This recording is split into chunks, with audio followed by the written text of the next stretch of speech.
আমি ছিলাম খুব গরিব ঘরের মেয়ে, কাঠমিস্ত্রির মেয়ে। আমার বিয়ের সময় আমার বাবা কিছু দিতে পারেনি। আমার শাশুড়ি তাই লোভ করে আমার স্বামীকে দ্বিতীয় বিয়ে করিয়েছে। অনেক বড়লোক ঘরের মেয়ে এনেছে এবার বিয়ে করে। সতীনের সাথে সংসার করার বিন্দু পরিমাণ ইচ্ছা আমার নেই। তাদের এই মেলামেশা রং ঢং দেখে আমি আর সহ্য করতে পারছি না। তাই ডাইনিং এ বসে আমি আমার শাশুড়ি মাকে বললাম, মা এখন তো আপনি আপনার ছেলেকে বিয়ে করিয়ে এনেছেন, তাহলে এবার আমি যেতে পারি। সবাইকে কথা দিয়ে গেলাম আমি মামলা কিংবা পুলিশের কাছে কখনোই যাব না। এসব কথা শুনে আমার স্বামীর দ্বিতীয় স্ত্রী বলল, আপনাদের সবার রুচিটা যে কেমন সেটা এখনোই আমি বুঝতে পারলাম না। কাঠমিস্ত্রির মেয়েকে গেছেন এই বাড়ির বউ করতে। তারা সবাই সিদ্ধান্ত নিল যে কাজের মেয়ে রাখলে হলেও তো দুটো খেতে দিতে হতো, তার চেয়ে বরং এই মেয়েটাই থাক। আমাকে কোনোভাবেই তারা যেতে দিল না। আমি যাওয়ার জন্য অনেক রিকোয়েস্ট করছিলাম, অনেকবার বলার পরেও আমার বাবার কাছে একটা ফোন পর্যন্ত করতে দিল না। পরের দিন আমার সতীনের গোসল করার পানি আমি বাহির থেকে এনে ওয়াশরুমে রাখছিলাম, কারণ আজকে ওয়াশরুমে পানি নেই। আমার সতীন ঘুম থেকে উঠে ব্রাশ করতে করতে ওয়াশরুমের দিকে এসে চিল্লাচিল্লি করতে লাগলো। আমি রান্নাঘরে তখন কাজ করছিলাম। আমি দৌড়ে এসে বললাম, কি হয়েছে, কোনো সমস্যা? সতীন তখন আমাকে বলল, এই কাঠমিস্ত্রির মেয়ে, তোকে না বলেছি সকাল সকাল আমার কাপড় ধুয়ে ছাদে শুকাতে দিবি, তুই কাপড় ধুলি না কেন? তখন আমার মনকে আমি শক্ত করে আমার সতীনকে বললাম, কই আপনি তো আমাকে কাপড় দেননি, তাছাড়া আজকে ওয়াশরুমে পানি নেই। এ কথা বলা মাত্রই আমার সতীন এক গাদা কাপড় আমার মুখে ছুঁড়ে দিয়ে বলল, ওই বাহিরের পুকুরে নিয়ে ধুয়ে দিয়ে আয়। আমি আর কিছু না বলে কাপড়গুলোকে নিয়ে বাহিরে চলে গেলাম।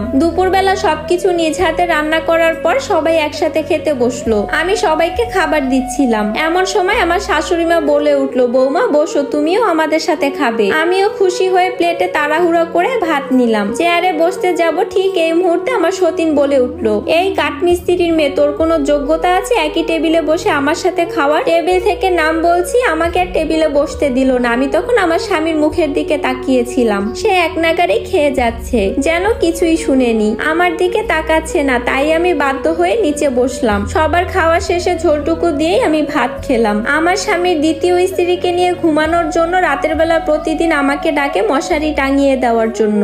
আমি অনেকটাই বাধ্য হয়ে তাদের বেডরুমে গিয়ে মশারি টানিয়ে দিয়ে আসি। এরপর রুমে এসে একা একা কান্না করতে লাগলাম। হঠাৎ রাত 12টার দিকে আমার স্বামী পালিয়ে এসেছে আমার রুমে। কোনো কথা ছাড়াই সে আমার সাথে শারীরিক সম্পর্ক করতে চায়। তখন আমি তাকে নিষেধ করায় আমার গালে একটা থাপ্পড় দিয়ে আমার সাথে শারীরিক সম্পর্ক করে। আর যাওয়ার সময় এটাও বলে যায় যে আমি যে তার রুমে এসেছি এটা যেন তার বউ না জানতে পারে। তারপরে আমি আমার মনকে সান্ত্বনা দিলাম, যাই হোক সে তো আমার স্বামী। এর পরের দিন সকালবেলা আমার বাবা এসেছে। আমি আমার বাবার কণ্ঠ শুনে ডাইনিং রুমের দিকে যাচ্ছিলাম। এমন সময় আমার সতীন আমার সামনে আসলো। আমার সতীন আমাকে এসে বলল, তোমার বাবা এত দামি দামি জিনিস